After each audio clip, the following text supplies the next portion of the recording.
Доброго дня! Good day everyone! In this video I'm excited to tell you more about serial rods models and also show you the custom rods I've made for various people, and you will see the differences between the two. We have already filmed a similar video previously, but things don't stand still. Exterity rods have undergone significant changes as we are constantly working on improvements and quality. As a result of this work, Exterity rods are getting lighter, slimmer, more beautiful and more practical. That's why we have decided to release this new video in which I want to show you the main serial models and run you through custom models to show the key differences and talk through all the nuances. Among serial models, there are three main rod lines: rods for river fishing, rods for still water fishing, which includes lakes, reservoirs, canals. The rods for river fishing are respectively called river feeder. The rods for still water are called marksmen. In English language, the word marksman means crack shot or sniper.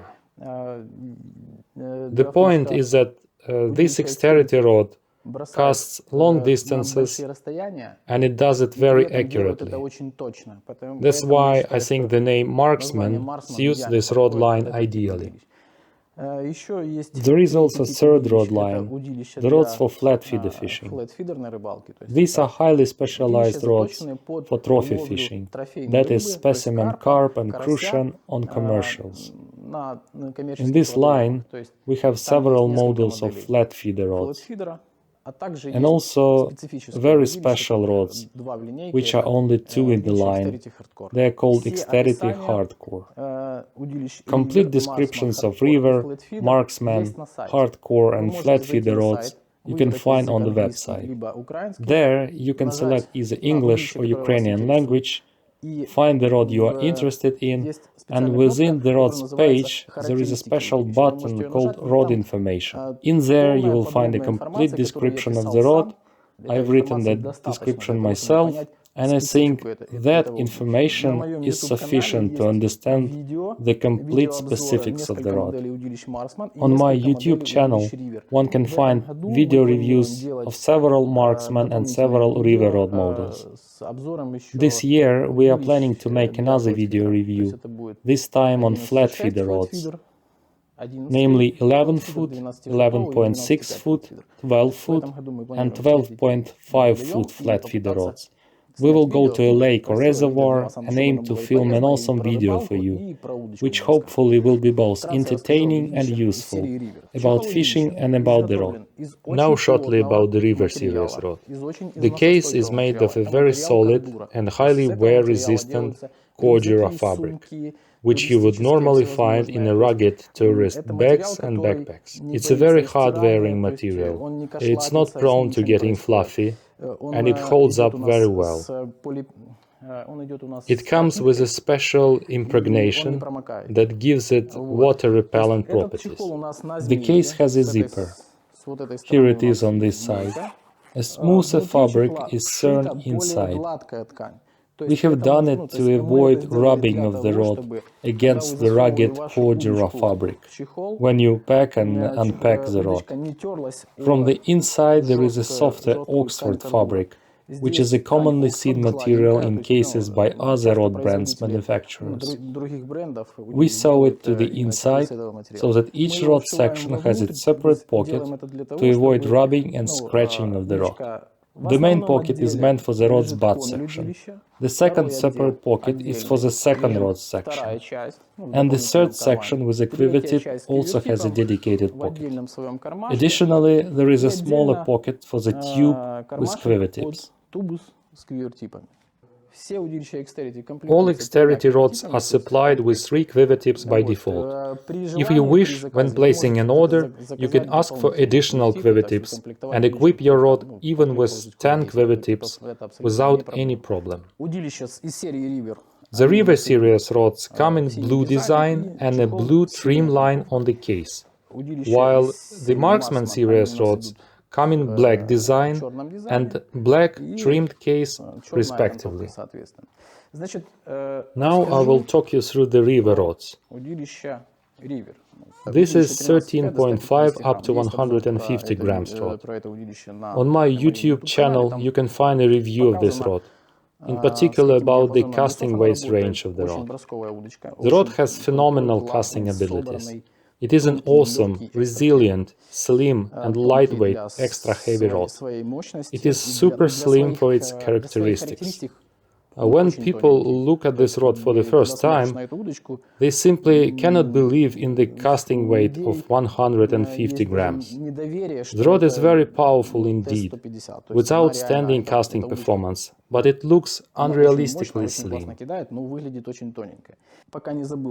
Not to forget, I should say that in serial version, Exterity rods come with two handle options: flat handle and classic handle. The classic handle I'll show you a bit later. In flat handle option, the larger part of the handle is made from EVA matagi. We mill the handle on CNC machine, which is a turning milling machine with a force rotation axis. The machine mills this rather tricky and sophisticated handle shape. I consider this handle to be super practical. A lot of people who order this handle option tell me that it looks great. Such a cool, futuristic, modern design. Plus it is unbelievably comfortable. At the same time, many customers prefer the usual classic handle option. They see no reason to change anything. The classic handle option also has a stunning look, I'll show you a bit later. Here, it is EVA material. It is very dense and tactilely very pleasant material. At the bottom, we have a rubber butt cap to prevent the EVA from rubbing and scratching when you lean it against a dam slab or put the handle on the ground. Here in the butt, we have a laser-engraved anodized aluminum logo. HQ letters stand for high quality. This particular rod is equipped with 17-size Fuji TVS reel seat. It is absolutely amazing reel seat, very reliable and powerful. When you lock the reel with the help of the upper nut, all thread turns become hidden under this upper nut. Washing and cleaning such a reel seat is not an issue. An ordinary reel seat, on the other hand, often gets clogged with wet and sticky ground bait when fishing, and it takes a lot of effort to wash away and pick out all the bits of the ground bait. While this reel seat can securely lock even a big pit reel, such as Shimano Ultegra 5500 or Daiwa Castism, so that all thread turns are hidden under the upper nut. Plus, there are no vulnerable elements to scratch here. I treat my rods very reverently, I care about them, and I welcome the same attitude from my clients to their rods, because these are high-quality rods, and they are built to last. Initially, I used to equip my rods with a different reel seat, Fuji DPS. One thing annoyed me in that reel seat. Sooner or later, this way or the other, such a reel seat will develop scratches, no matter how careful you are. I used to scratch it with my wedding ring, I damage it with a rod pot or case zipper. This way or the other, it would get damaged. I'm a type of person who cannot tolerate even slight imperfections. So I had to cut off the first guide and the hook keeper ring and change the reel seat entirely. I will show you now. With DPS reel seat, when locking a reel, even such a moderate size reel as 4000 Daiwa 38, thread turns remain open and visible. Daiwa 38 is a lightweight reel with elegant plastic parts including the foot. However, if you mount an ordinary fishing reel, this is how much the thread turns will become exposed. Bait gets stuck in here, the reel seat is easy to scratch, this is what I cannot stand. With all due respect to Fuji DPS, which is a great reel seat by the way, I think that Fuji TVS is by far a more practical reel seat. While 16-size Fuji DPS reel seat weighs 16 grams, the same size Fuji TVS weighs 24 grams, which is significantly heavier. But I'm ready to sacrifice such a weight difference for the sake of durability. It is impossible to break this reel seat. It is invincible. About the blanks. In serial version, Exterity blanks are made in glossy finish. Honestly, we spend enormous time to give the blanks that cool, shiny finish. As a result, when you look closely at the rod, you can literally see your reflection. This is achieved thanks to the following. Once the blanks are taken off the metal mandrels, they get polished. However, this is a manual process. When we take off the shrink film, the blanks look ribbed, similar to the blanks by all other manufacturers. We use a manual process to get rid of this ribbing. We have a dedicated employee who sits and does this job. He can manage, let's say, 10 blanks in a given amount of time. This is enormous manual work, but thanks to this being a manual process, we can avoid unevenly over-polishing blanks, as this is a frequent problem. For instance, I have repaired a huge number of rods in my career, and often I was able to trace the causes of breakages down to unevenly polished blanks. That's why we polish our blanks manually. After polishing, blanks get covered with the first layer of black paint. It is the darkest black paint we can possibly get, as black paint can vary, sometimes with a gray shade, sometimes not quite black. Here we use the expensive black paint, as black as it can possibly be. So the first layer of paint is applied. After that, the blanks go to the drying machine.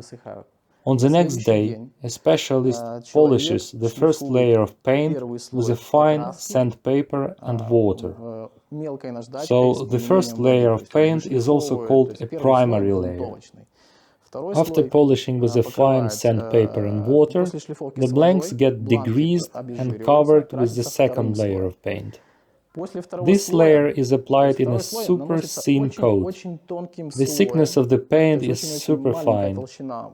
We achieve this by adding a lot of solvent, which evaporates, leaving a uniform superfine coat of paint. However, that is not the end of the story. After doing everything above, we polish the blanks again, this time with a water and sandpaper of 2500 grain. Car painters should get the point. After polishing with the 2500 grain sandpaper, the blanks get further polished with 3M wax using a dry cloth. The same principle of applying several layers of paint is also used in luxury cars. Take a look at the cars in the lower price segment, for example. You will notice a slight but visible grain on their paint. While luxury cars are painted in several stages and with polishing. Similarly, we paint Exterity rods in several stages, so that they get that glossy effect. And if you accidentally scratch Exterity rod, it is possible to get rid of the mark by polishing it. I once sent a rod to a customer who lives very far away. He scratched the rod by dropping it on the stone and asked, "How do I fix it?" I said, "Go to the car painting shop, buy a fine grain sandpaper and wax, polish it a little bit, and the blank will look like brand new." These are our solution sloped frame guides by C-Guide with zirconium oxide inserts. These are expensive guides. The inserts are super sleek and thin as well as lightweight. We take windings seriously. It's a vast topic in itself. There will be a separate video about how we wrap the guides. I've been making Exterity rods for over 7 years now. For over this time, we have significantly advanced in terms of technology, as initially we approached windings similarly to all other manufacturers. But today, we do it totally differently. The process takes a huge amount of time, labor, efforts, and talent of the person who does it. I think he is absolutely incredible in this work. In the future, we will definitely make a video about this process. You will find it very useful. All joints are reinforced. I'll say it again. Before making my rods, I had repaired a huge number of rods by other brands. In doing so, I have analyzed their breakage causes, draw relevant conclusions, and applied that knowledge in my rods, making them basically unbreakable. We have made over 600 rods, and I can say they don't break. There were only a couple of incidents. In the first case, we have made a full money back to a client, and in the second case, we have replaced the rod. There are also cases when breakage is the fault of the customer, and we solve it without any problem as well. For example, once a person called and said he was fishing in the urban area, he placed the rod on the ground, and a 7-year-old kid has crossed it over with his bike and broke it. What shall I do, he says. I ask, which section was broken? He says, second, middle section. Okay, I will ship you the middle section. So there is no need to pay for a whole new rod, but you just purchase the section that got broken. In the second case, a person was fishing at night on the rocks with a friend, who accidentally stepped on the rod, and the upper section with a quiver tip got broken. We have replaced him the upper section.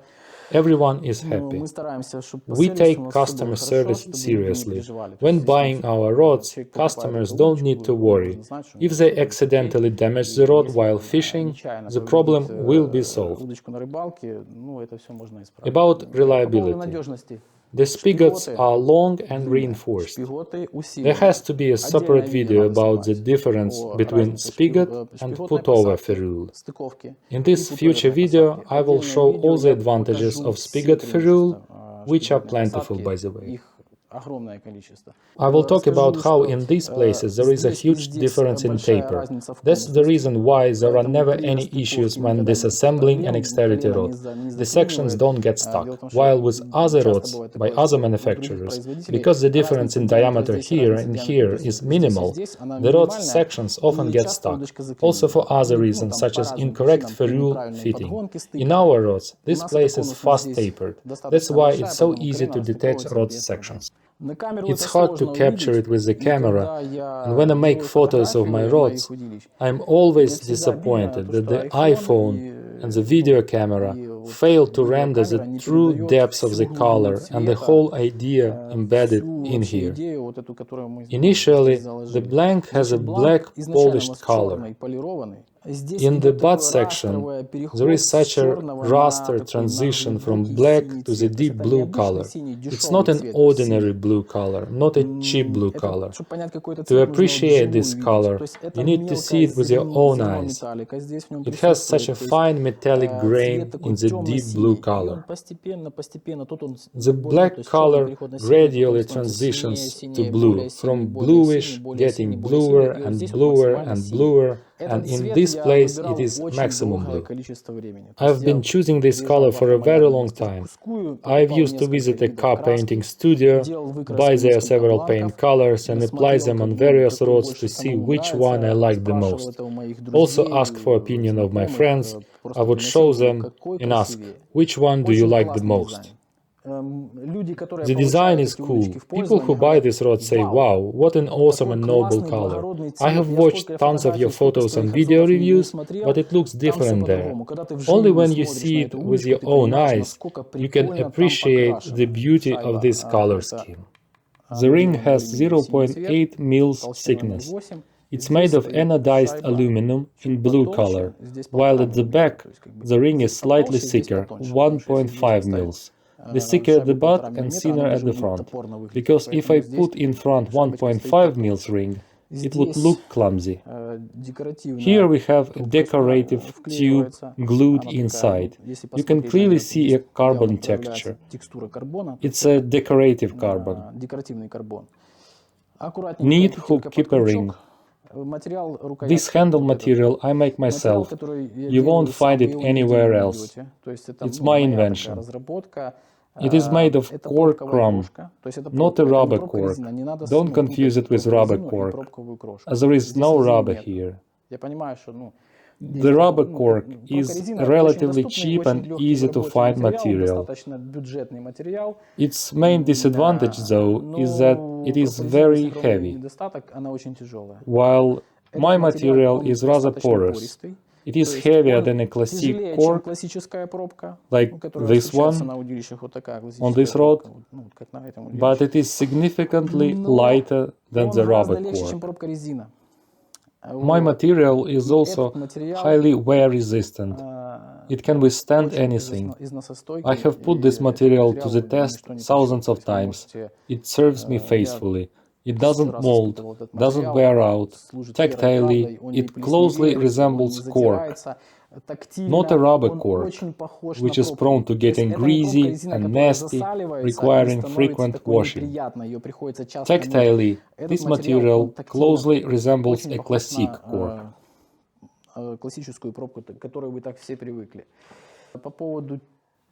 When it comes to casting capabilities of this rod, you are welcome to visit my YouTube channel.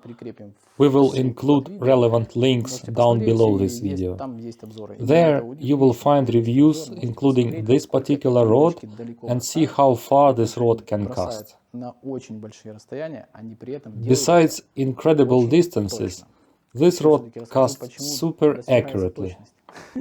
Also, a few words about accuracy, besides action of the rod. Thanks to the spigot ferrule, the action of the rod in the butt section is very stiff. The butt section doesn't aid to fish playing action though. The parts that are involved in fish playing action are quiver tip, the second section where we put in a quiver tip, and the middle section. There is no need to argue here. The butt section has nothing to do with fish playing action.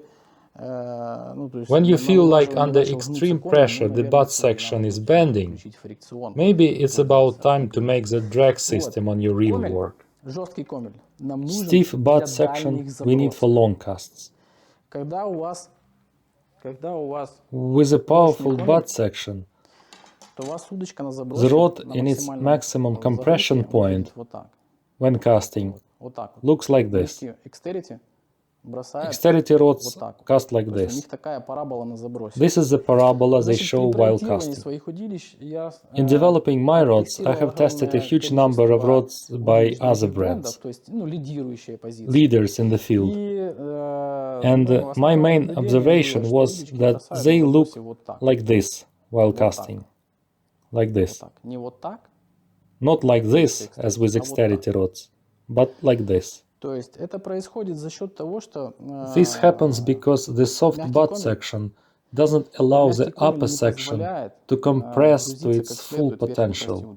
When the cast looks like this, you release the line with your finger, expecting the feeder to shoot out, but the feeder is still somewhere at the back. Upon analyzing this behavior, I have decided to make a rod with a powerful butt section, to get the following parabola on a cast. This is what I did. The upper section of the rod remains soft. The soft action is great for playing fish and for using light hook lengths. I cannot stress enough that personally I never use feeder gum. Never. Check out videos on my YouTube channel where in spring, fall and summer I catch big breams using braided line, light hook lengths, without any feeder gum whatsoever. And I don't get any hook pulls, crack-offs, or anything similar. Exterity rods have outstanding fish-playing action. People sometimes ask me, what is Exterity rod like? I say, it's like nothing else. They ask again, can I compare Exterity rod with any other rod on the market? I say, no, they are principally different. Because when you wiggle a rod with a stiff butt section, it behaves like this. You shake it, and it settles down immediately. Often I get the comment, the rod is a steak or stick, it won't play fish. I say, friends, let's make an experiment. Take the rod by other brand, hold its upper section and bend it. Then take the same section from Exterity rod and bend it. Exterity is softer. How is it possible? I say, there can be only one explanation. I make the upper section on my rod soft, but the lower section is stiff. And when you wiggle the rod with a stiff base, the upper section settles down immediately. I can make a cast, either smooth or a sharp cast, and the powerful butt section enables the upper section to load with ease, and the feeder flies very far and very accurately. Accuracy is also influenced by a number of other factors. I will come to it a bit later. So when you have a stiff base, you swing the rod, and it recovers instantly. Even after a sharp cast, the rod settles down like this. I have analyzed casts made with rods by other brands, and upon casting, one can see such parasitic oscillations. When they happen, very often we get wrapovers of the line over the quiver tip, quiver tips break or detach, we get crack-offs of the end tackle. The latter happens for other reasons too. So that was only a brief overview, as I can talk for hours about powerful butt section, which deserves a separate video. We need a powerful butt section for accurate long-distance casts. That's why when swinging, the rod seems sturdy and resilient, but at the same time it plays fish brilliantly. I never have to use feeder gum. Nevertheless, people often say, no way, it feels too sturdy and stiff, just like that, really sturdy. I say, guys, did you try fishing with a rod? No, but I have wiggled and it feels stiff. I say, friends, I have deliberately made it feel stiff when wiggling. In fact, I have devoted enormous amount of time to make the rod like that, so that when swinging, the rod would be stiff. Watch the videos, first, second and third, and see me fishing with this rod without feeder gum. And then look at yourself, at your fishing, when you have feeder gum number 1, feeder gum number 2 and feeder gum number 3, made by manufacturer 1, 2 and 3, feeder gums of 3 different strengths. But I never use feeder gum whatsoever, given that I also use light hook lenses, but no feeder gum. When the butt section is soft, you swing it, and it feels really soft, literally like a sausage. It's shaking like a sausage. I don't know how to put it better, as we are going to translate this video to English language, and I feel really sorry for the guy who will be doing that. Sorry, Dima. When you wiggle the rod that is soft in the butt section, it may feel like a great soft rod indeed. But when casting with this rod, the distance will suffer. What happens is that the feeder is already in the air, but the rod continues to wobble, just like that.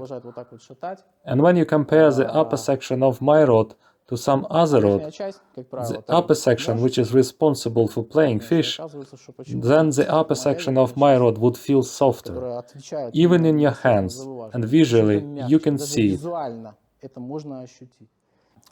One more thing, not from the very beginning, but after I made a certain number of my rods, in general I am constantly watching videos of other manufacturers making their rods. And once I came across a video of Japanese production of custom-made spinning rods. Those spinning rods cost $1,000 and $1,500 USD for custom versions. And the person in that video gave a very long and convincing talk explaining why it is crucially important to wrap the guides on a rod according to the rod's stiffening grip. A stiffening grip is a result of the rod having seams. When bended, your rod would always try to rotate according to its stiffening grip. Just like with this quiver tip, it adjusts the angle where it meets less resistance. When I bend the quiver tip like this, the guides should all be aligned straight, in a line. But in this case, as you can see, they turn sideways, 90 degrees. Incorrectly wrapped guides is the cause of frequent quiver tip breakages and frequent end tackle crack-offs. A person may not even understand, as one rod he has may cast well, while other similar rod would constantly give crack-offs. Quiver tips would break frequently, even when casting with moderate force. That's why I'm having frequent discussions with other manufacturers about this issue. But they don't think this to be a big deal. They continue to make their rods without taking stiffening grip into account. I understand why they do this. However, Japanese rod builders and Hardy company, I used to own several Hardy rods in my collection, plus I have also modernized several Hardy rods in my career. For example, I made longer handles, changed guides, made additional quiver tips. For some reason, all Hardy rods I ever held in my hands, they had guides on quiver tips and rod sections wrapped according to the stiffening grip. And for some reason, Japanese rod builders who make expensive rods, and such self-respecting brands as Graphite Leader, they take this aspect seriously. I will tell you why they take it so seriously. If on your rod the guides are aligned with a stiffening grip, when casting, the rod works like this. It casts in a straight line. However, when the guides on your rod are not wrapped according to the stiffening grip, such rod and quiver tip twist on casting. It bends the way it wants, the way it meets less resistance. And as a result, your cast look like this. Not like that, but like this. I have already published video on how to repair quiver tips, and there I talked about this issue. As a result, many people rearranged guides on their quiver tips according to stiffening grip. This video had lots of views. Because of this video, a lot of consultant salesmen in fishing shops hate me. Because basically every fifth customer when buying a rod checks quiver tips for alignment of guides by the stiffening grip. At the same time, much fewer people are concerned about guides alignment according to the stiffening grip on the rods. When people send me rods for repair, they ask to explain the reason why their rod got broken. There can be many reasons, of course, but one of them is that on the upper section, the guides are wrapped not according to the stiffening grip. When bending that section, the guides are looking sideways at 45 or 90 degrees. Often sportsmen call me and say, I have two identical rods, one casts great, while with the other one I constantly miss the marker and get frequent crack-offs. I bend it and see that guides and stiffening grip are not aligned. Once fixed, the owner is thankful and happy.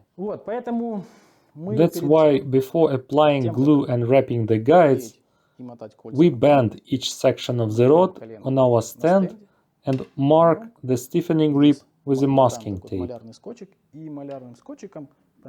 Then the person who is wrapping the guides when he sees the marker, he knows that it's the upper side and that the guides must be wrapped in that line. That is according to the stiffening rib. As a result, the rod casts like this. When you make a sharp and powerful cast, your feeder flies where you want it. I know it from experience, as I have been fishing for many years, including feeder fishing in competitions. You sit in a tour and catch fish, one after another. But then the wind would get stronger. Let's say the competition started in the morning, but later in the day a strong wind would pick up. You understand that you need to cast harder. You load the feeder with ground bait and hook bait offerings, but upon casting, you miss your swing. Slightly to the right or slightly to the left, you flip out, pull the feeder, wind in, load the feeder again, cast even harder, hoping to hit the swing, but you miss again. So you waste time, your nerves, and freak out. That's why we devote enormous time and effort to get this aspect right. Exterity rods cast very far and accurately. I'm proud of that. And that's another good topic for future video. Marksman rod in serial version comes in red design. We offer it in 3-piece version, when the butt section equals to the middle section and the third section with put-in quiver tip. We also offer a 2-piece version, when the rod is basically cut into 2 pieces and you can transport it as 2 separate sections, but in that case the rod's transport length would be 1 meter and 80 centimeters or 1 meter and 86 centimeters. Alternatively, for a comfortable transportation, you can detach the handle and the quiver tip, and the rod from 1.8 meters turns to 1.3 meters. This is just one of the rods in Marksman series. It's 12 foot 90 grams. It's a slim and lightweight rod weighing less than 200 grams. I'm not telling you the exact weight because we continue to work on making our rods lighter. After the first video review was published, our warehouse stock of this rod became empty, but we are making new ones, yet with another slight improvements. I think the final weight should be 3-4 grams less. The blank is slim. Unlike the extra heavy rod, where the go-to reels would be Daiwa Castism, Daiwa Pro Cargo, Shimano Ultegra 5500, that's why here we have 17 size reel seat. The 12-foot rod is capable of cast to 80 meters from a sitting position with an ordinary feeder against the wind. You can check it yourself on the video review of this rod. Anyone is guaranteed to fish at 60 meters with this rod without any problems. 60-70 meters against the wind is a comfortable distance for this rod. From a sitting position. No need to bust your butt. With my casting technique, I can cast with this rod to 80 meters without any problems. Here we have a 16 size reel seat, which is smaller than 17 size.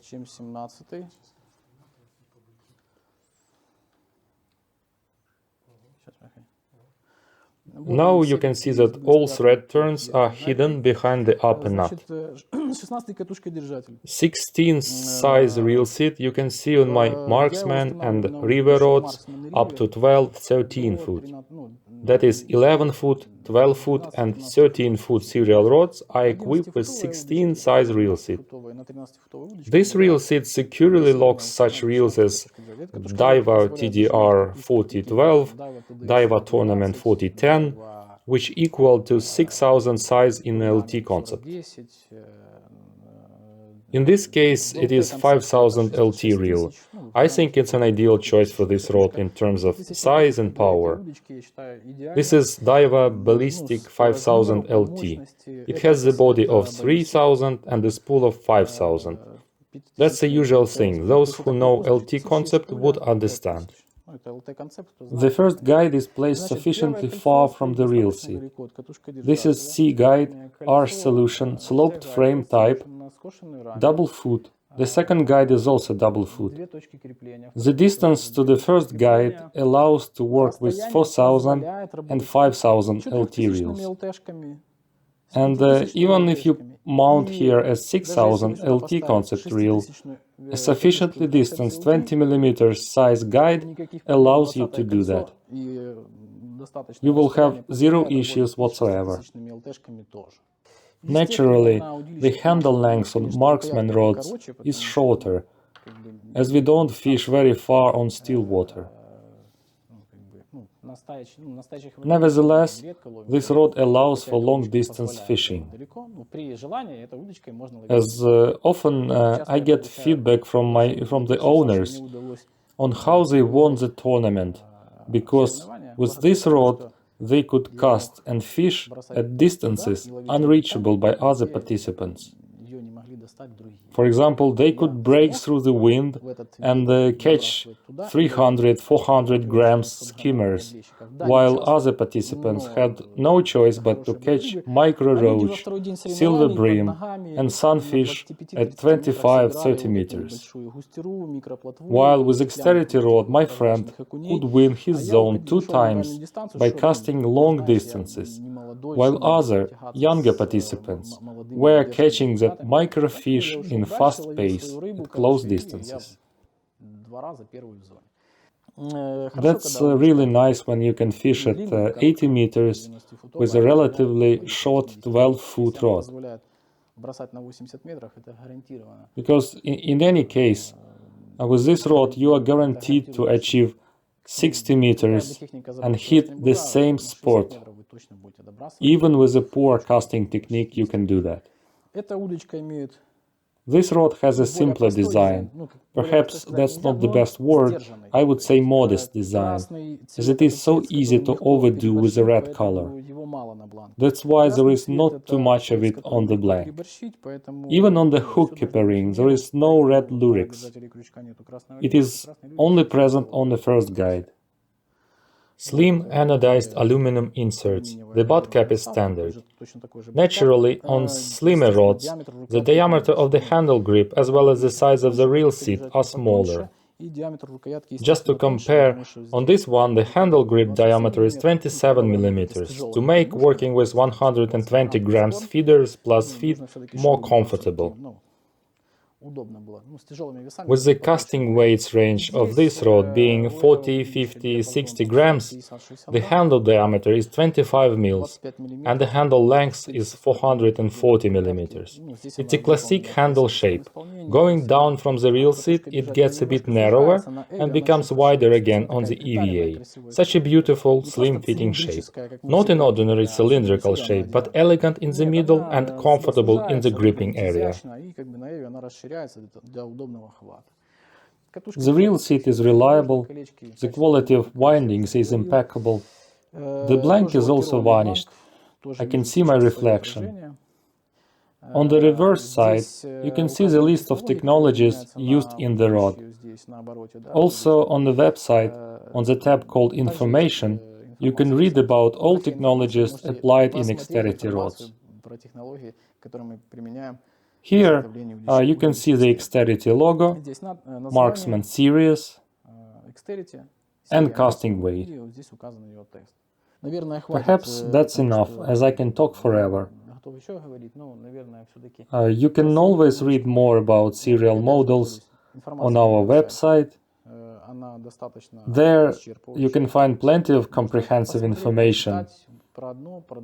On the website you can compare different models, watch video reviews, including videos translated to English language, which we also did. So, you're welcome.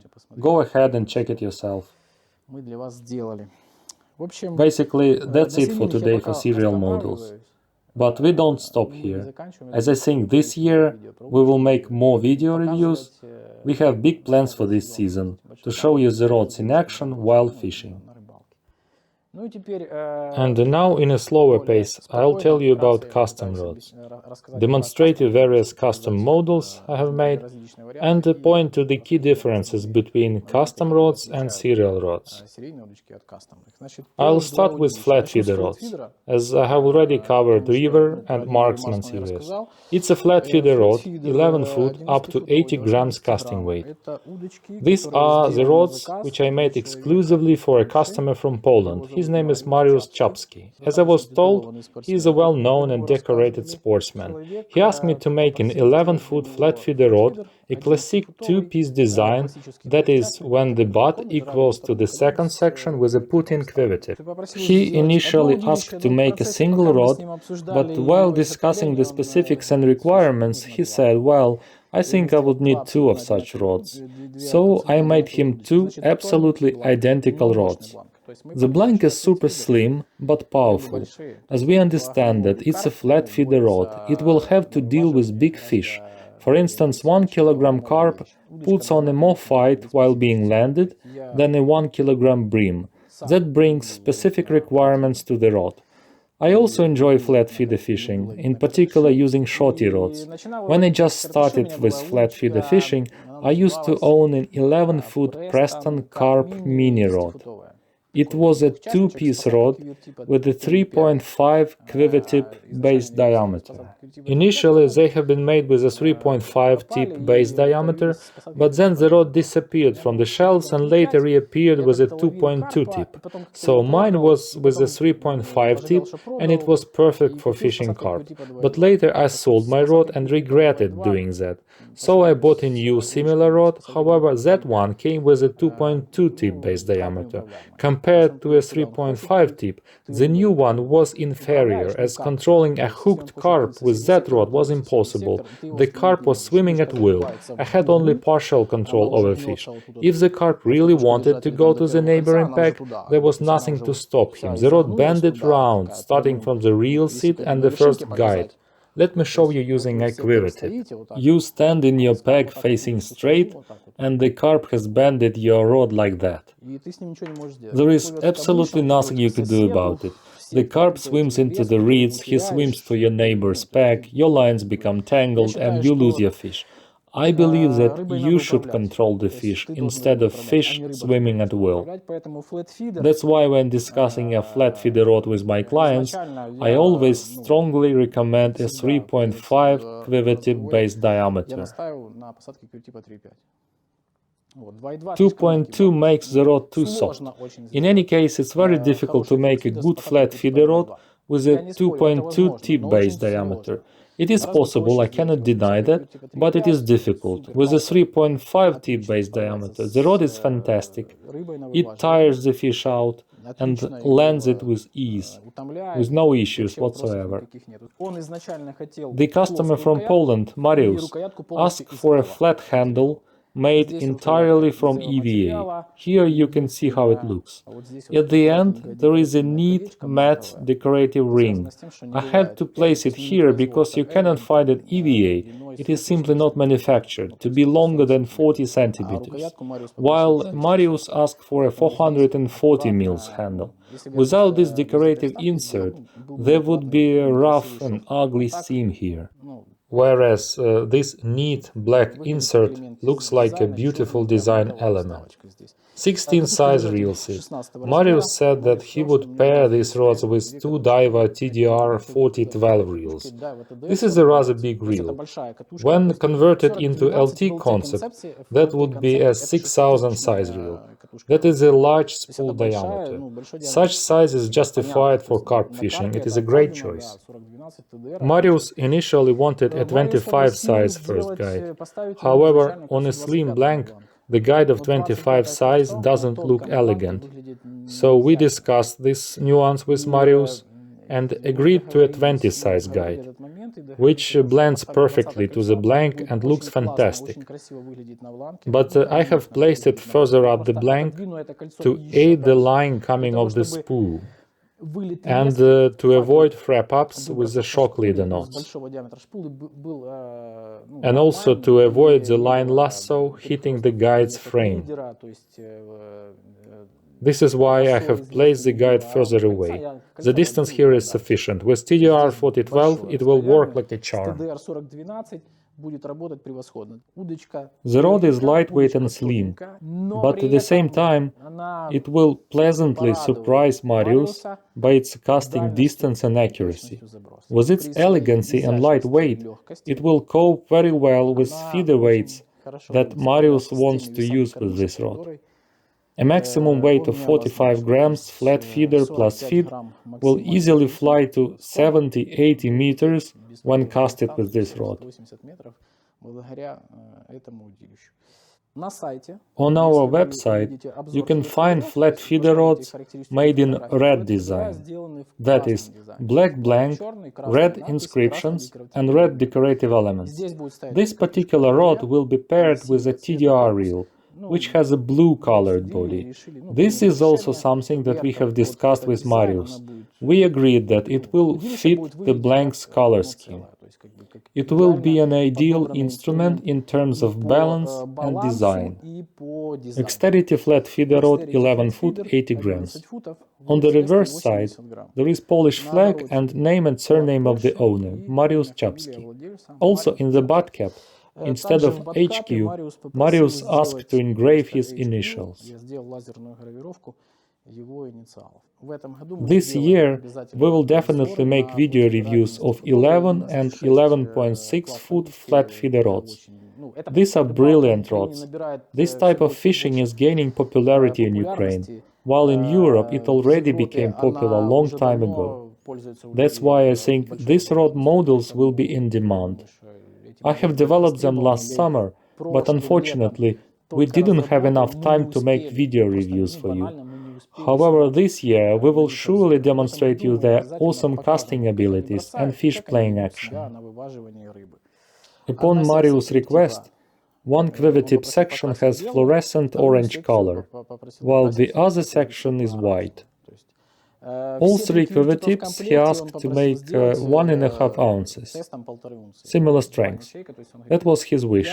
He said, I use only 1.5 ounces quiver-tips, I don't need softer or stiffer ones. Custom rods come with such carbon tubes for quiver-tips. In this one we have 2 additional tips of similar strength. Today is the 25th of March. It's Marius' birthday today. After we finish our filming session, we will ship the rods, and tomorrow on 26th they should already be in Poland. That's why I say happy birthday, Marius. Also today, after the filming, we plan on shipping this case with 2 rods. This case is made for transporting 2 ready-made rods, including reels. Exterity flat feeder 11.6 70 grams, made specially for my good friend Dmitry Giller.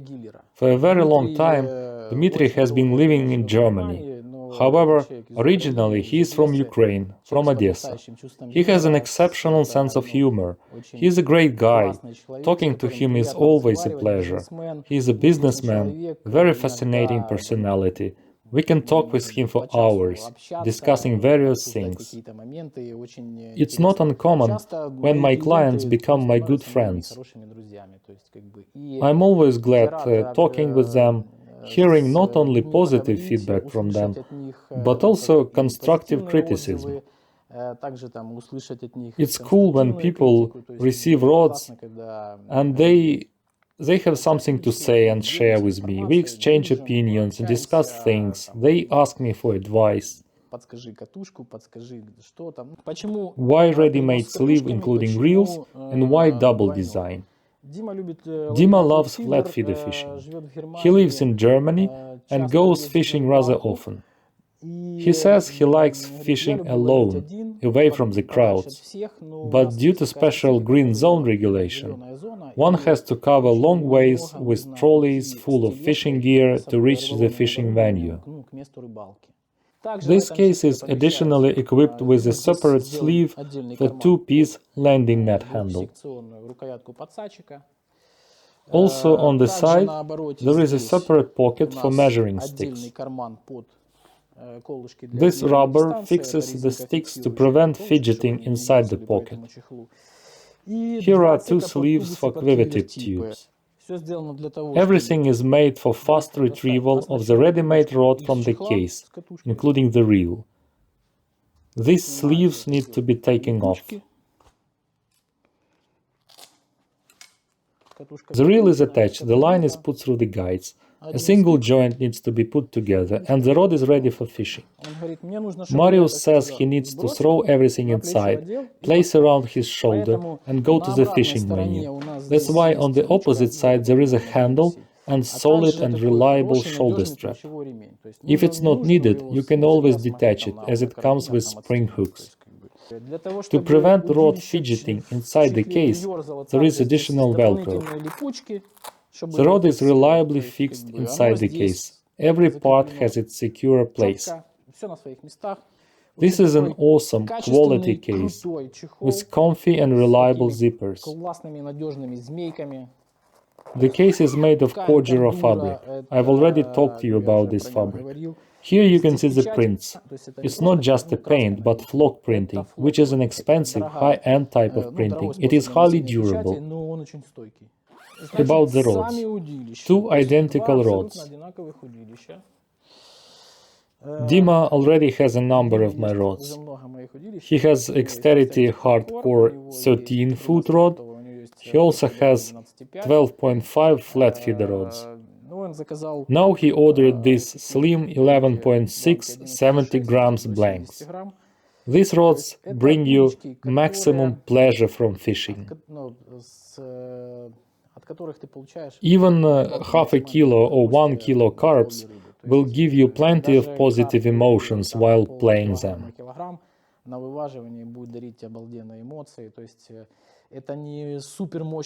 Unlike super powerful extra heavy rods, this rod is a joy to use.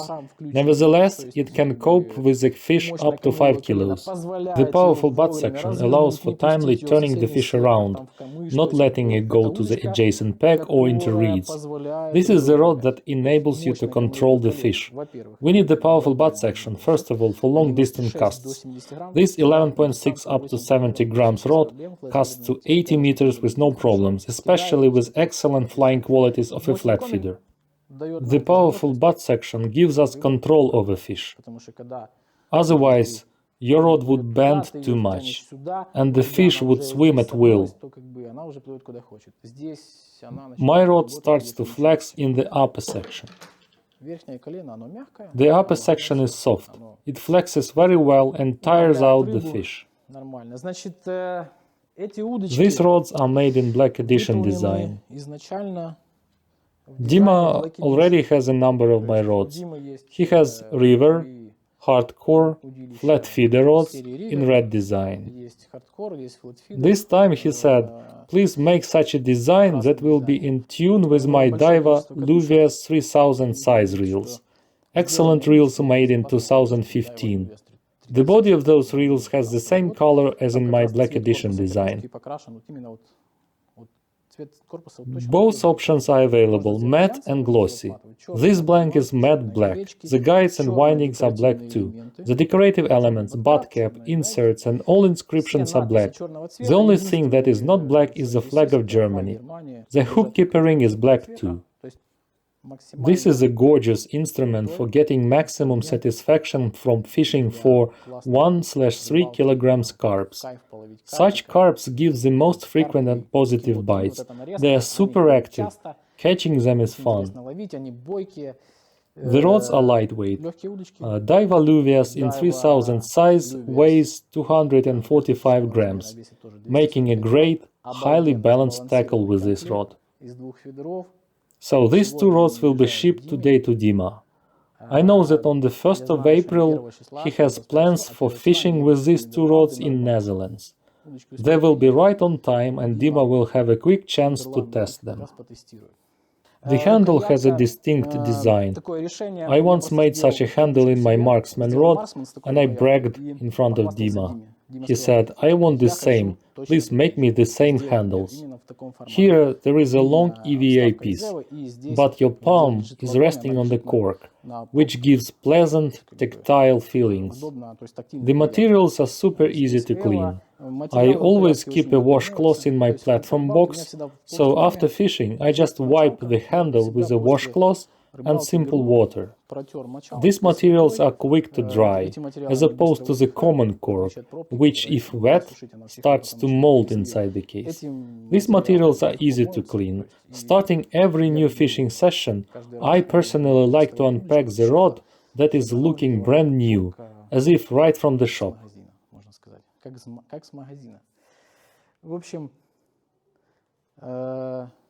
This is a highly exclusive rod indeed. I don't know about Odessa, but in Kharkiv we used to say, when speaking about exclusive things, it is only me and Michael Jackson who own such thing. So I want to say, you are the only one with such rods. They will ship today, I hope you will like them.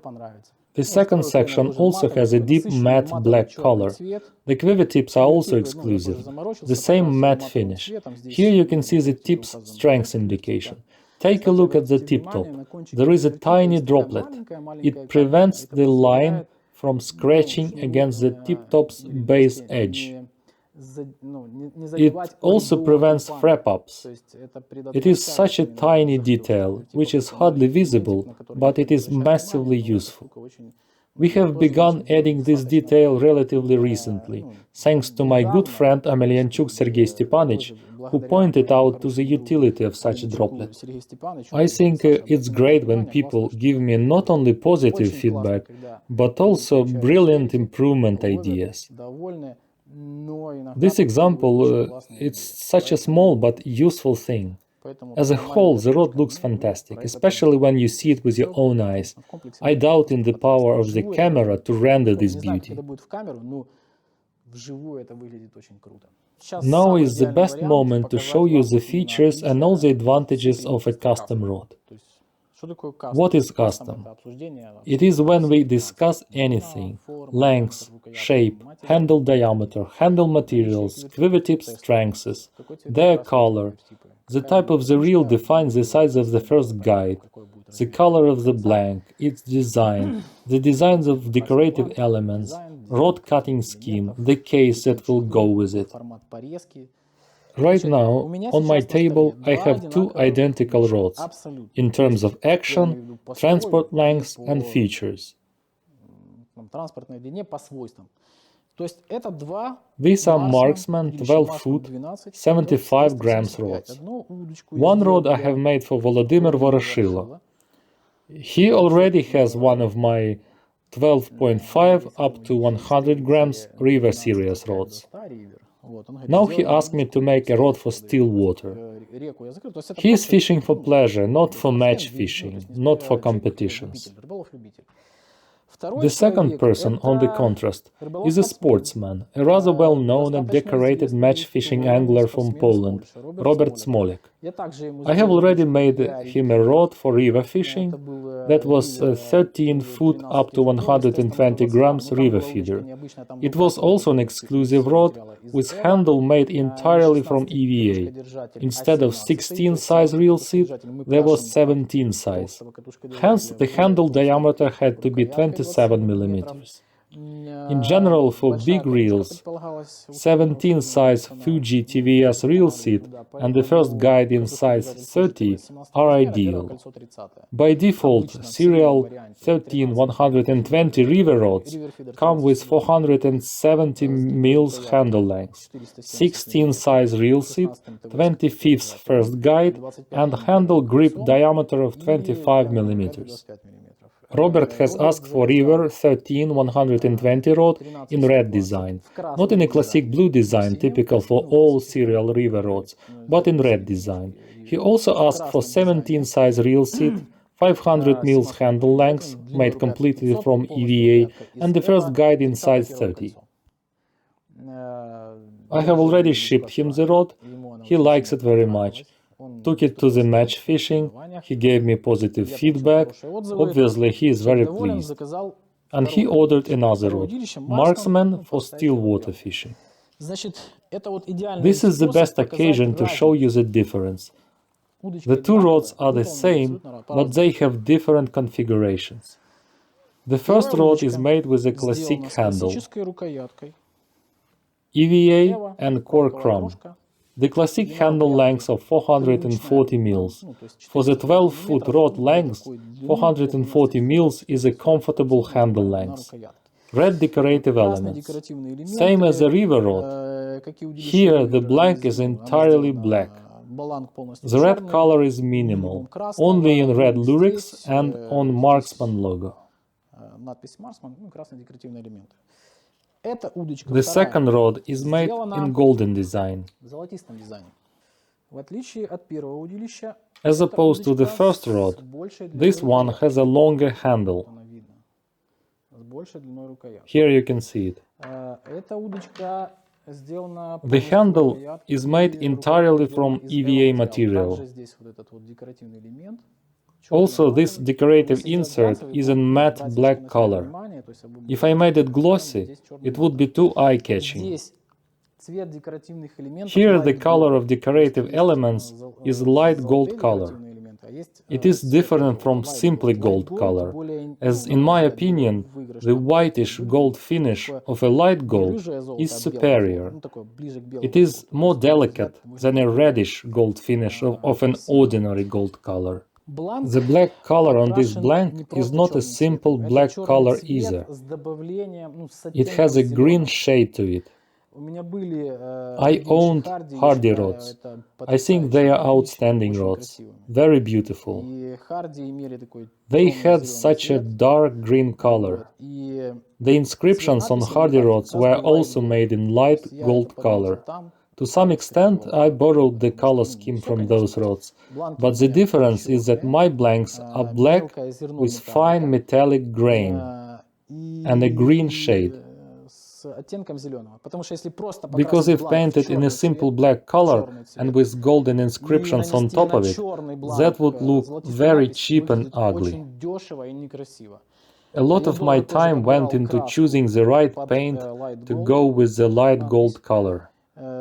I would try various types of paints, apply them on the rod and see which one suits the light gold inscriptions the most, which one would make it more vibrant, more beautiful and elegant. The whole blank, without exceptions, is colored in that black color. When looking from half a meter distance, you might not see the difference, but upon a closer look you can see the fine metallic grain, which looks cool and stylish. Here the guide is 20 mm and it is placed further away. Here the guide is 25 mm and it can be placed slightly closer to the reel. These are both two-piece rods. The butt section equals to the second section with attached quiver-tip. The quiver-tip base diameter is 2.2 mm. However, they are not long. As my own experience, which I can support with arguments, tells that long tips with 2.2 mils base diameter don't last long. They are prone to breaking.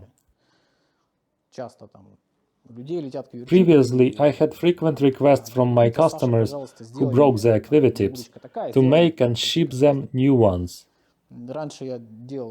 I used to make custom quiver tips myself, but today I simply don't have time for that, as all of my time goes to production and post-production services to my rods. Things happen. For example, a person mounted a high-speed reel and was winding in fast. The feeder jumped out of the water, bumped off the wave, and here comes a wrap over the quiver tip. A pretty standard situation. Those who do match fishing should understand. Another frequent accident is when you get hooked by the tree behind you and break a quiver tip. All I want to say is that spare quiver tips to my rods are always available. However, I no longer make quiver tips to the rods by other brands. For a long time I was doing that, same as repairing rods, upgrading them, replacing stock guides with the larger size ones, moving the guides further away from the reel seat, changing broken reel seat, making handles longer and from different materials. Today I no longer do that. To this day, I get a lot of calls and requests for repairs, but I no longer do that. It has been 2 years since I stopped doing repairs. Back in the day, I have repaired over 1,000 rods. Those were spinning rods, float rods, feeder rods, carp and even sea fishing rods. Our team used to repair them, upgrade, change reel seats, handle lengths, including change of materials. But today we don't do that anymore. Thanks God, we have plenty of production work to cope with.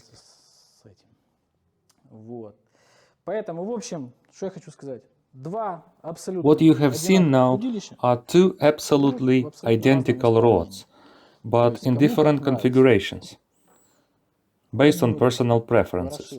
Volodymyr Voroshilo prefers a classic red design, while Robert Smolik, while he was visiting my other good friend Jacek Bilonsky, he saw his Marksman 12.2 up to 75 grams rod, and he said to me, I want the same rod, but 12.75, not 12.275, but 12.75. That's why on the next week this rod will ship to Poland, while this rod will ship to Volodymyr on the next week. So I'm packing these two rods and moving to the next rods. So we move on to the next rod that I would like to show you. I have a friend who lives in Bulgaria. We have never met personally, but we talk quite often over the phone. He is a match fishing angler in Bulgaria, and his name is Ilya Slavov. He already has a significant number of my rods, 7 or 8. Back in the day, he used to fish with rods by other brands, but later completely replaced them with my rods, and he is totally satisfied with them. Lately he said, let's make my Exterity rods collection complete. Make me please a 10-foot 50 grams rod. This rod will ship to him already in about 3 days. I just wanted to show it to you now. It is not yet part of serial rods. The blank is super slim, a classic two-piece design, when the butt section equals to the second section with attached quiver tip. A classic popular handle shape, slim blank, 16 size single foot first guide. A bit later I will come to this slippery topic, as often people are afraid of single foot guides. However, we have come up with a solution to this problem. A bit later about that. The rod is lightweight, with incredible casting abilities. I'm sure it will make up a great tool for match fishing. Thank you, Ilya, very much for entrusting me with this task. I honestly hope it will help you win those matches. And I'm looking forward to your feedback, as this summer we will try to make serial rods like this one. I honestly love the way Bulgarian flag looks on this blank. Take a look yourself. It's perfect on this rod. The colors are awesome. The next rod I have made for my very good friend from England, Miroslav. He is a member of a match fishing club, part of a team that regularly participates in competitions and achieves great results. He often calls me and says, I won my zone. Later in the week he calls again and says, I am again the first in the zone. He is a nice and interesting person, has been fishing with my rods long enough. The first 4 rods I have sent him around 3 years ago. After that, his teammates have also ordered my rods. They fish with them and are very satisfied. After the last video review, Miroslav called me and said, all of my Exterity rods are in blue design, I like it so much, but after seeing your red design rods, I crave for them. That's why I am now making 2 rods for him. One rod is 11 foot 70 grams, the second one is 12 foot up to 90 grams. I wanted to show that one to you very much, but unfortunately it is now in guide's winding stage, so it's not ready yet, but I will show you the rod that I am about to ship to him. This is 11 foot marksman rod. The story behind it is worth telling. I have a similar rod, which I made for myself relatively recently. It has exactly the same handle shape. I sent Miroslav the video of this rod via Messenger saying, "Have a look at this awesome shape." And he replied, "I want the same. Please make me one." So, if you take my rod and Miroslav's rod, they are identical.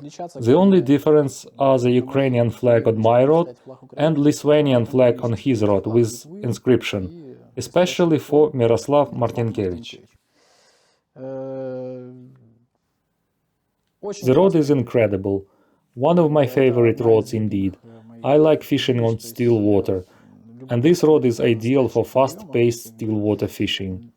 The rod's casting performance is remarkable. A long time ago I've made a review of this rod, where I showed how well it can cast with various feeder weights. The blank is lightweight and slim. The weight of this particular 11-foot rod is something around 154 grams. It is possible to make it even lighter by applying less dense EVA, installing a lighter Fuji DPS reel seat. Everything is possible. The lightest variant of this rod I've assembled, even with Fuji DVS reel seat and cork handle, was weighing 146 grams. With Fuji DPS reel seat, the weight could drop down to 140.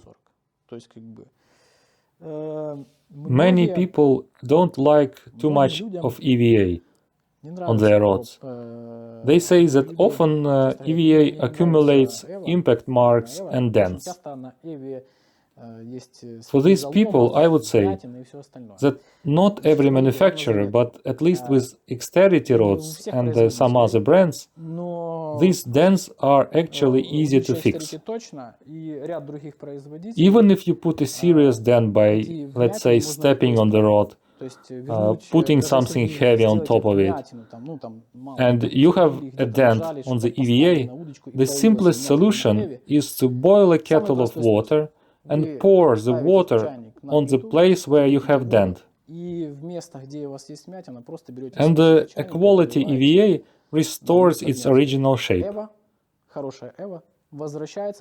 Even regardless of the number of dents and their severity, even the deep dents will go away by this simple method with kettle and boiling water.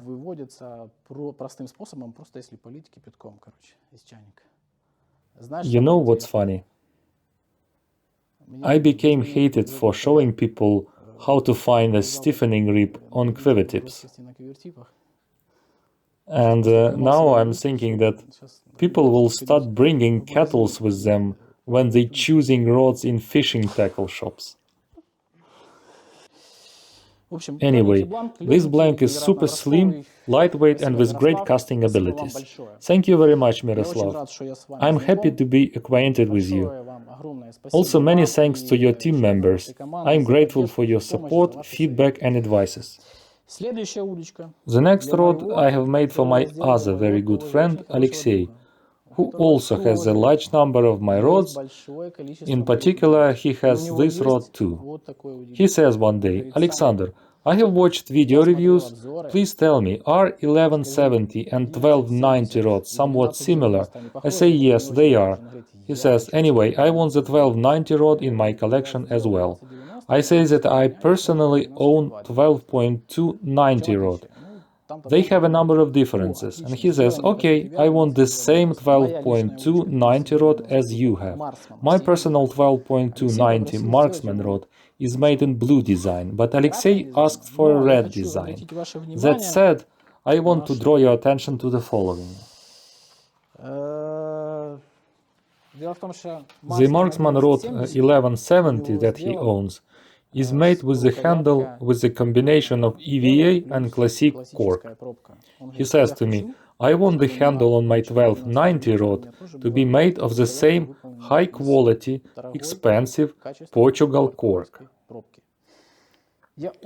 I am always very reluctant to take orders for handles from such cork. You can understand why if you visit my YouTube channel and find the video about repairing a cork handle. In this video, I am showing how to repair a cork handle, how to maintain it, and in general how to make a quality handle made of natural cork. Why I prefer cork crumb? Because this material is rather lightweight. I'll say it again, it is significantly lighter than a rubber cork. Please don't confuse the two. The rubber cork and my material have nothing in common. They have different tactile properties, different weight parameters, they are totally different. Natural cork. It's a capricious material, very capricious. It's highly demanding in terms of care. You cannot put it wet inside a case. If you washed it after fishing, you have to dry it right away. However, tactilely, it's incredibly pleasant. Those who have experience with cork on hardy rods, those would understand what I mean. The cork on those rods is top quality. Sadly enough, but today you cannot buy a cork of the same quality. Usually, I buy a huge bag of cork, and out of 100 pieces I sort out 50. Then out of those I sort out 30, which are good enough for a rod's handle. Today you cannot buy a good quality cork. To make this handle, for example, from scratch, I need to work all day long. Let me show you on a particular example how much different a cork can be. This is the same rod with scratched reel seat which I showed you before. This is the rod of my friend. He sent it to me about 2 years ago and it's still here. It's a top-class rod. The manufacturer claims using the most expensive and high-quality cork as it can possibly be. However, regardless of how much you care about this cork, with time it will start losing filler. Right here it is still holding on. Here it's still in place. But here it has already fallen out. Here and here the filler is missing, especially in this place where you place your wet hands. The ground bait has a black color. The paint in it penetrates these cavities and voids, and after an active fishing season the handle looks like this, literally like this. Excuse me, but to me it doesn't look aesthetic. Yes, this is cork, but it doesn't look aesthetically pleasing. It only looks that way in the shop, or when you bring it home and take off the wrap, polyethylene film. Only then it looks beautiful. All cavities are filled and not visible. But after 2, 3, 4 fishing trips, the cork looks less beautiful, especially after a fishing season, and especially a match fishing season. The rod looks like this. This is exactly why I don't like this material. That's why, to prevent this from happening, to avoid this catastrophe, I made video where I showed how to preserve your cork handle, even in 2 years, to preserve it in this condition. For your information, in this handle there is not a tiny bit of filler. If you are really interested, visit my YouTube channel and see the repair method I am using here. In other words, what is a cork filler? It's a mixture based on moisture-resistant PVA glue, which comes together with a dye. Once exposed to the UV radiation, such mixture dries up and becomes brittle. It simply falls out from these cavities. the filler falls out. That's why no matter how good you care for your cork handle, the filler will fall out anyway. Then you can either refill the cork with a new filler, which provides only a temporary remedy, or use the method I have shown in the video. In 2 years from now, even with active fishing, this handle will look the same. Yes, the tiniest cavities are visible. I could have treated them more to make completely invisible. These tiniest cavities, make them invisible. But I didn't do that to show you now that I didn't use filler on this cork at all. The smallest cavities are always the first to lose filler. That's why, to avoid stupid work, I didn't treat these tiniest cavities in the first place. This is how the two handles look after 2 years of intense use. You can see the difference. This rod will ship on the next week, on Monday, Tuesday, including this reel. Alexei is a seafarer of long-distance navigation.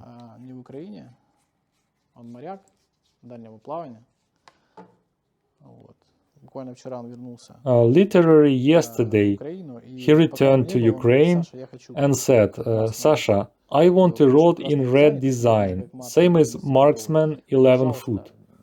Would you please recommend me a reel to that rod? I said, I know where to buy Daiwa Ballistic 2017 reel, which fits this rod ideally. On his 11-foot Marksman, he has ballistic in 4000 size, if I'm not mistaken. Here, on this rod, he will have ballistic in size 5000. A light rod and a light reel. This reel weighs 230 grams. With a smaller knob, the weight will drop to 225. The balance is brilliant. The first guide is sufficiently distant, 5000 size reel. The line flow is perfect. This rod allows casting to the distance of over 90 meters. I'm sure it will be a good addition to Alexei's arsenal. I have also added 2 additional ball bearings into the knob and 2 ball bearings into the spool.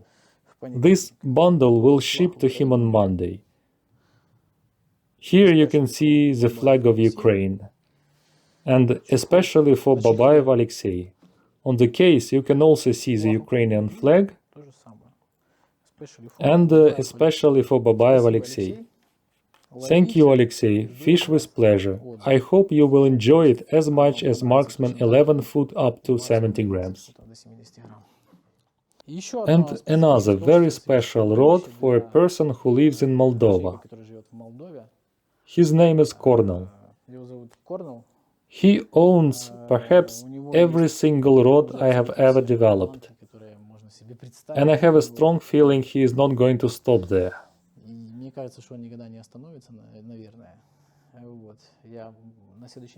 On the next week, I will ship him 3 rods. One is Exterity long distance, 14 foot, 200 grams. The second is a very special rod, Exterity Marksman, 14 foot, up to 90 grams. He asked me for such a unique rod. And the third rod for match fishing for bleak.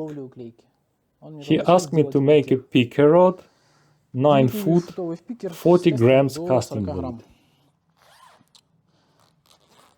The rod is super slim, lightweight, very lightweight rod for fast-paced bleak fishing. Perhaps it is thinner than a pencil. 16 size reels it. Because the casting distance is going to be up to 20 meters, upon his request, the handle length is 350 millimeters. 16 size reels it. Neat hook keeper ring. The flag of Moldova, which also looks fantastic, especially for Cornel Mititiuk. Exterity branded butt cap, classic handle shape. I used to measure the exact weight, but right now I don't remember it. It must be very light, as the blank is super slim. I had an idea to make a spaced handle, as on spinning rods, to lower the weight even more. but Cornell insisted on the classic EVA and cork handle. Yes, it would have been cool to make a spaced handle. But to be honest, I wouldn't be surprised if upon fishing with this rod for a while, he would come back to me and ask to change to a spaced handle. That would be absolutely fine with me. If you have scratched your blank, bent a guide, let's say you spilled a paint on the handle, or an oil, spilled paint and oil on the handle, everything can be changed and fixed without any problems. This rod is a true shorty rod, very lightweight. He has bought a 3000 LT concept reel, C-type, if I'm not mistaken, 3000 C. I cannot recall the exact model's name. A reel weighing 185 grams, plus super lightweight rod. For bleak fishing, that would make an ideal instrument, a highly specialized picker. And the one more rod that I have made, in essence, it's a prototype, which I made for my very good friend Ratis Kozlovskis, who lives in Latvia. He also has a great number of my rods. Last year I have shipped him two 11-foot marksman rods and one prototype of 12-foot marksman. I think it's a great rod indeed. After fishing for a while with this rod, he called me and said that he was very pleased and ordered a second rod like that.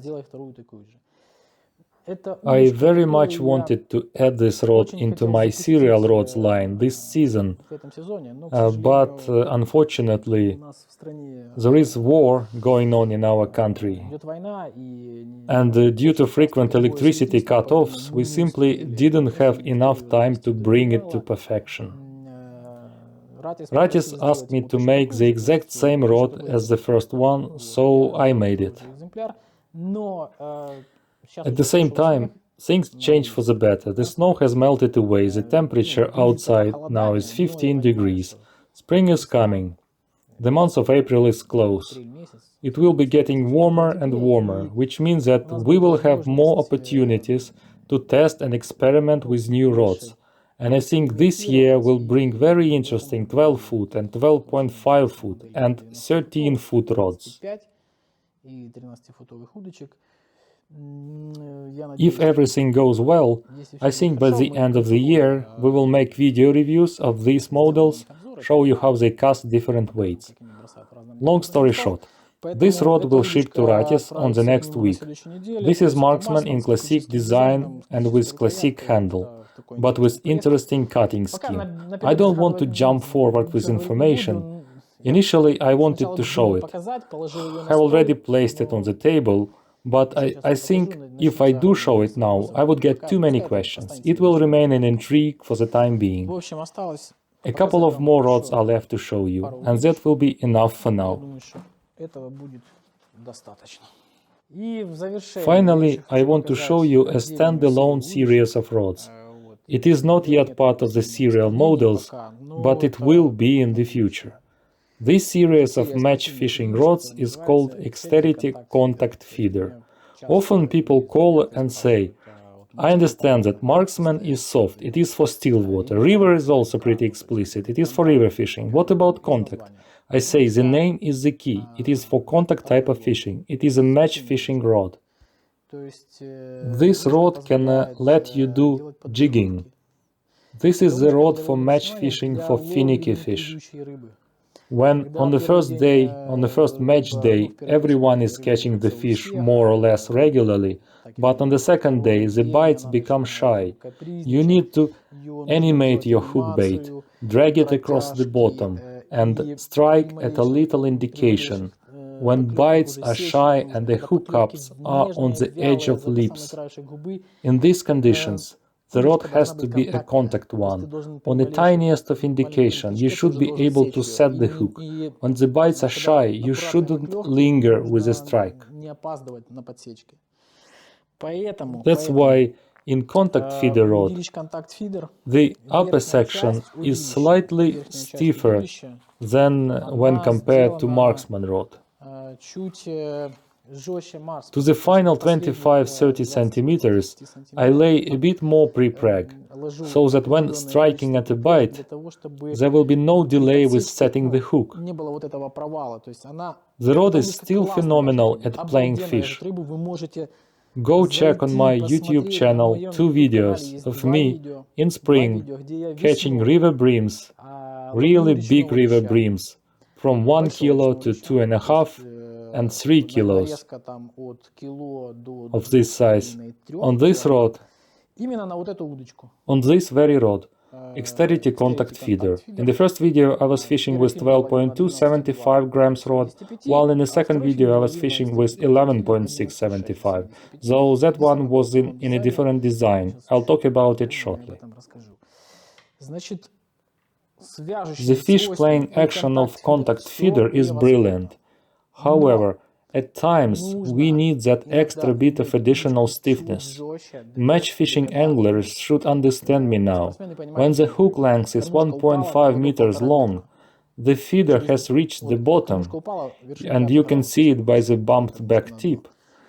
And at this time you are keeping the butt section of the rod on your knee, and immediately in 2 seconds follows the bite of a roach or silver bream, because they attack while the hook bait is still sinking down, and at this very moment you have to strike, when there is still a bow in your line and it is still sinking.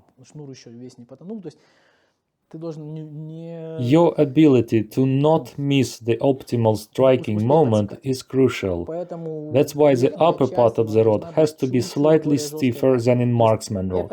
It's not a fast action as in river rod, not a moderate fast as in marksman, but something in between. It's a match fishing rod. It is not part of serial rods yet.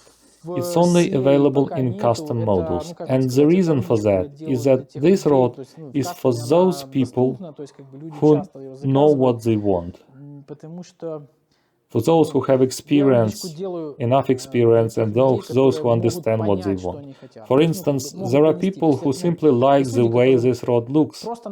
But when we talk, I understand that the person is fishing for pleasure, mostly on a river and occasionally on still water, on lakes and reservoirs. I then ask about the preferred feeder weight and the casting distance, and the person says 50-70 grams feeders and about 60-80 meters distance. In that case, I recommend to order a marksman rod 12 foot 90 grams, for example. The person is happy and later gives positive feedback. However, there are customers who call and they clearly know what they want. A person says that he already owns this and this rod. In this rod he likes this aspect, but doesn't like that aspect. He likes its action, but doesn't like the length of the handle, small guides, transport lengths. In another rod he likes its fish playing action, but it doesn't cast very far. And he says what he wants to see in my rod. And we discuss all these nuances, the length, the shapes of the handle, the cutting scheme, its fish playing action, everything is negotiable. This rod is for match fishing, but there is nothing stopping me from fishing with this rod for pleasure. I simply love this rod. I fish with this rod most often. This is also the rod which took the most time developing. This is my personal rod. Initially it was in golden design. I've modified it countless times, changed the shape and diameter of the handle, changed guides positioning, the overall design of the rod. But even more work has to be done going forward. That's why I'm not making it a serial rod yet. It needs more field testing, more feedback from match anglers. It's a highly specialized rod, indeed. Many people need it, many don't. Its fish playing action is outstanding. It damps fish spurts without no problem whatsoever. You may take a look at the video review to see how it performs on my YouTube channel.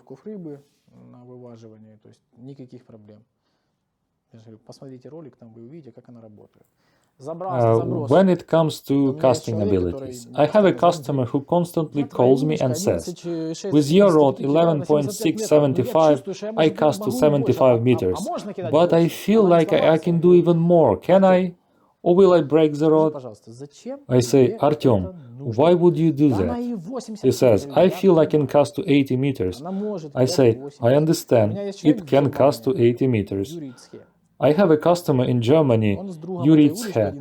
He and his friend used to cast with this 11.675 rod using 3000 38 made in 2013.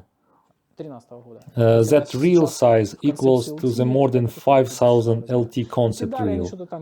So he used to cast to 116, 120 cranks of 38 reel. 38's retrieve rate is 81 centimeters per crank. You can count and imagine how far this rod can cast. So they were casting a feeder to a distance of over 100 meters. This rod is capable of performing very long distance casts, while it's only 1.6 foot long. I hope it will become a serial rod. In general, I have more plans and wishes than it is possible to implement. Plenty of plans, lack of time. Also, I wanted to show you a few more rods. One rod will go to Latvia. Another rod, Exterity contact feeder 12.4 up to 90 grams, also a new rod, by the way. I have developed it last year. I have a video on my channel featuring this rod. I like the way it performs, but I'm looking for more feedback from my customers and want to fish with it myself a bit more.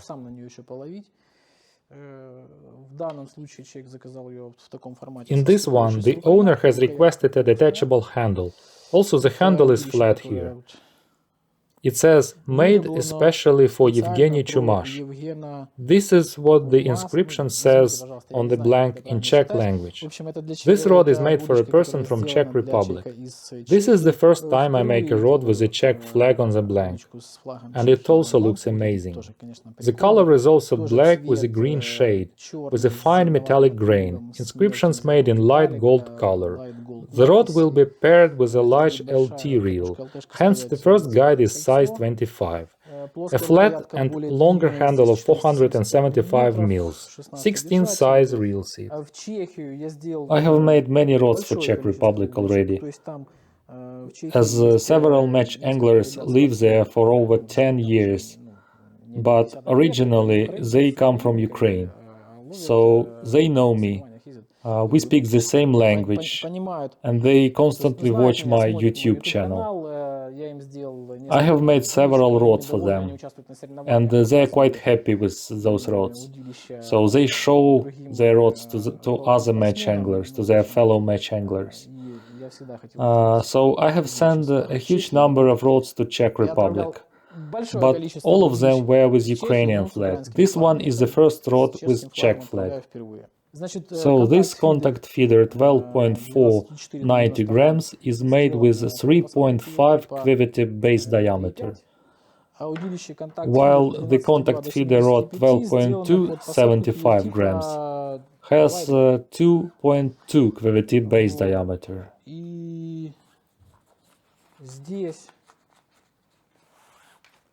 This one has a classic handle, not flat like in the first one. This rod will go to Lithuania on the next week, as the person asked for one custom rod and one more serial rod, River 13 foot 100 grams. The rod will be equipped with 16 38, as the owner said to me. That's why the first guide is a moderate size, and it is a single foot guide. Many people are afraid of such guides, as it is possible to hit it against a bank stick or due to inaccurate packing into the case. The guide is at risk of detaching from the blank. Moisture and dust start to accumulate inside the cracks in varnish, and it simply doesn't look good.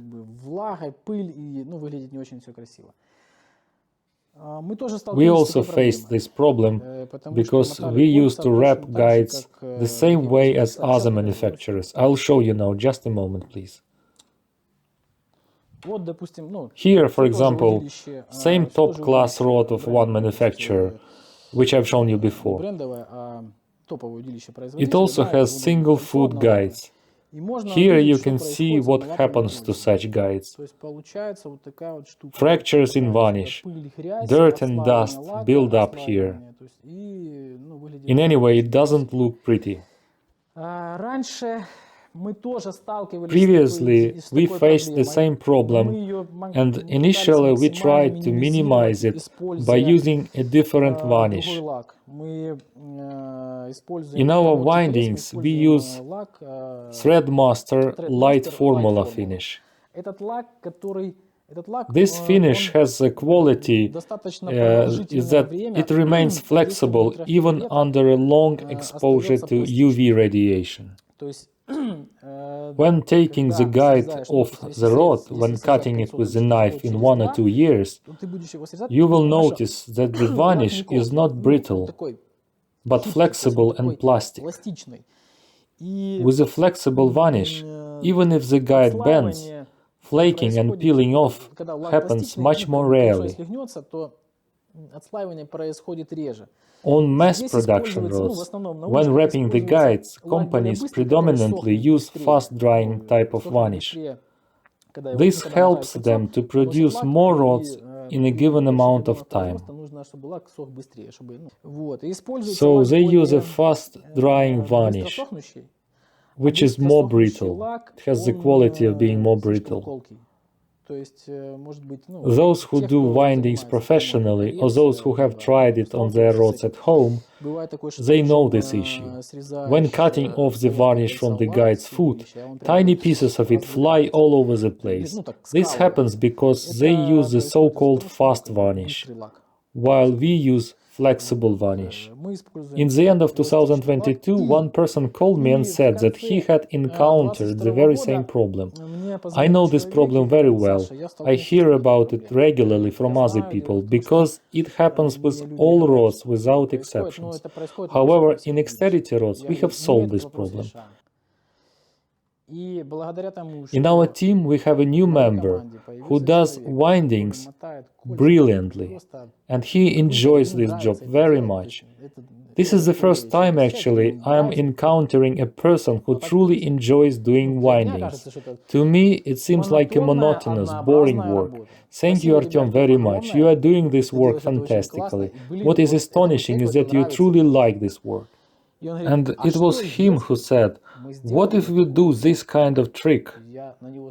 It is shockingly simple, and it is genius at the same time. The idea is very simple, and we will surely make a useful video for you on how to wrap a guide to the blank properly. To get the same fractures and cracks in the varnish as you have seen on the previous rod, on my rod you would need to brutally tear and pull this guide with pliers and apply lots of force.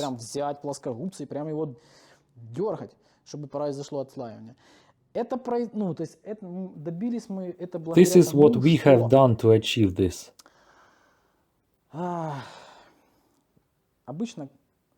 Usually, other manufacturers wrap this area with thread until this point. Then they cut the thread off. While we, first of all, minimize the height of the guide's foot by sharpening its edges, so that the thread would have a smoother transition area. And when we come to this place, it's hard to explain it quickly, it needs to be demonstrated, and we will definitely make a separate video, useful for you. Because this is a common problem. When the rod is 2-3 years old, this problem is ubiquitous. Other people say to me, "No, you shouldn't give this trick away and teach other manufacturers how to wrap guides properly." I say, friends, it is simple, but I am sure nobody is going to implement it at road building factories, because there is a working hours norm. I have watched video about Chinese road building factory, where to wrap 5 guides and a tip-top on a spinning rod. A worker on that factory has 2 minutes time limit. Only 2 minutes. In these 2 minutes, he has to position the guides, wrap them with a thread, and hand over to the person who will apply varnish. Only 2 minutes for one spinning rod. Sure enough, on a feeder rod, instead of 6 guides, we have at least 8 plus quiver tips. With Exterity rods, the person who is doing winding professionally can only do 4 rods a day, excluding quiver tips. And he is very good at what he is doing. So maximum 4 rods without quiver tips, which includes guides, hook keeper ring, and winding at the joints. It's a long, painstaking work, which includes sharpening the guide's feet to get rid of all burrs, wrapping closely to the frame, and putting the thread through the frame 1, 2, 3, 4 times in order to fixate it securely. The thread goes through this frame and gets fixated. 8 layers overall.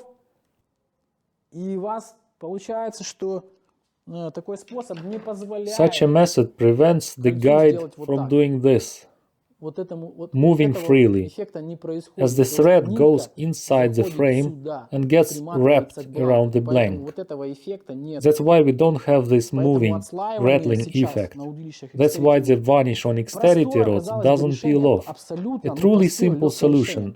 Sometimes I catch myself thinking, why it didn't come to my mind?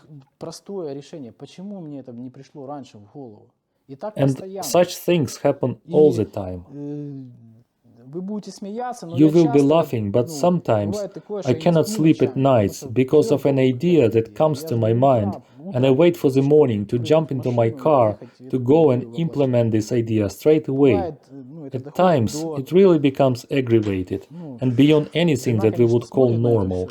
My wife is looking at me like at someone who is crazy.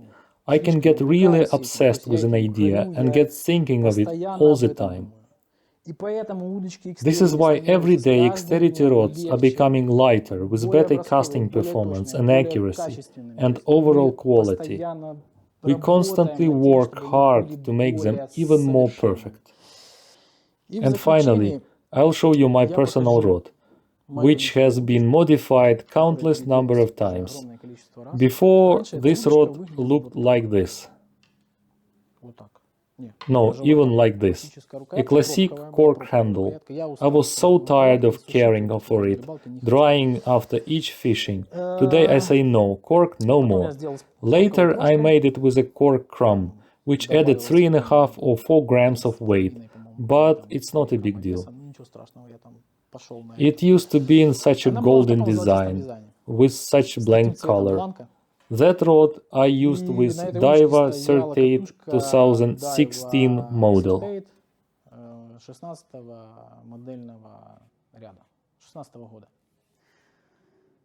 However, later, relatively recently, I have added to my arsenal these brilliant reels. This is Diver 38 2019 monocoque body. If previously I considered Diver 38 2016 reel to be the most beautiful reel in the world, now I'm looking at this 38 and I think it's the most beautiful reel I've ever held in my hands. That's why I have this 38 in 3000, 4000 and 5000 sizes. The 3000 works with 11-foot shorty rod, 4000 works with 11.675 grams rod and 12.2 up to 90 grams rod, while the 5000 reel I pair with 12.5 up to 100 grams river rod. The color of this reel fits my blue design perfectly. And when it comes to the contact feeder, the rod with which I fish most often, and the rod which gave me more sleepless nights than any other rod, I was picturing it in my mind. I wanted to make a rod that would become a style icon. Just like my 38, which combines classic and futuristic, modern appearance at the same time. That's why here I have also made a maximum futuristic handle shape, practical materials, the top-class Fuji TVS reel seat, silver decorative elements, same as on the reel's body. I was lucky when I took this reel with me to the car painting studio, and I met a person there who, by chance, turned to be a spin fisherman. And he also owned the same reel, and he said that with this reel he used a spinning rod of a particular color. He showed me that color. I bought it and applied on my rod. And after the silver inscriptions were added to the blank, I looked at the rod and I felt I was over the moon. The design was stunning. The color here, from raster black color, gradually transitions into the color of the 38's 2019 body. It is the most beautiful rod for me for the time being.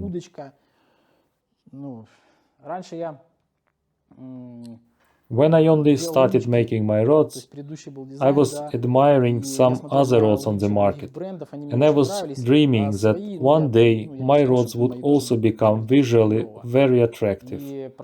Time passed, and I earned money to buy a tempo printing machine, and I found a specialist who can do a quality tempo printing on my blanks. Also, our team was strengthened by a talented designer, Denis Zalevsky, who helped me with the design of my rods. And when I'm looking at my rod now, finally, thanks to the joint effort of our team, I admire my rod more than any other rod on the market. There are beautiful rods out there, I can't deny that, but for me, this design is absolutely the best today. Thank you to all of you who watched this video till the end. Perhaps not from the first attempt, but second or third. Also, many thanks to my friends, the owners of these custom rods, for giving this opportunity to show these rods to you. To summarize, in custom rods you can implement all your ideas and fishing experience, everything you ever wanted to embody and see in an ideal rod. In custom rod you can implement all your wishes.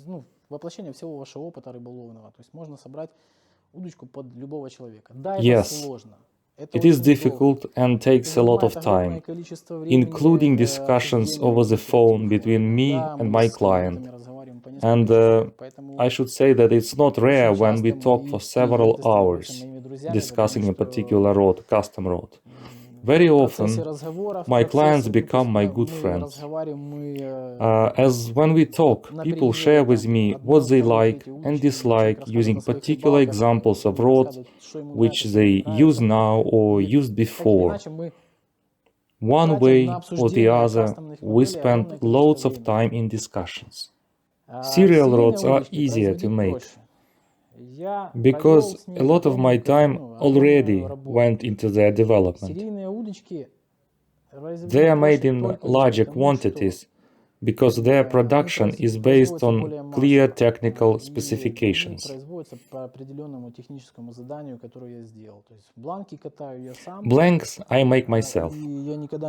I will never entrust making blanks to Exterity rods to anyone else. Yes, I have people in my team who do various tasks. For instance, there is a person responsible for painting, coupling and polishing blanks. This person is a true master of his work. Also, there is a person who does tempo printing. Thank you, Roman. A person who does windings. Artyom, many thanks to you again. A person who tailors these quality cases. Thank you very much, Andrei. Thanks to designer and operator and to all members of my team. Thank you guys for watching. A pretty long model line of serial rods is presented on the website. Quality-wise, these rods are the same as custom rods. A serial rod is simply a rod with fixed parameters, with a defined handle length, defined reel seat size, large for large reels, small for small reels. For heavy casting weights, the handle is longer. Everything is proportionally calculated. This summer, despite all difficulties and barriers, we will continue to extend the model line of Exterity rods. We will continue to improve the existing models. We are never going to stop on what we have achieved already. Subscribe to my channel. I don't know when exactly, but we will definitely make a video this year about windings. This is going to be an awesome video. And if we have time, I will also explain the difference between spigot and putover ferrule. Explain how they impact the rod's casting performance. This video will require serious preparatory work. I honestly hope that we will have time to make it this year. In any case, on my channel there will be new fishing videos. I already have an idea to go flat feeder fishing for big carp with my good friend. There will be reviews of flat feeder rods and fishing videos in general. Thank you guys and have tight lines.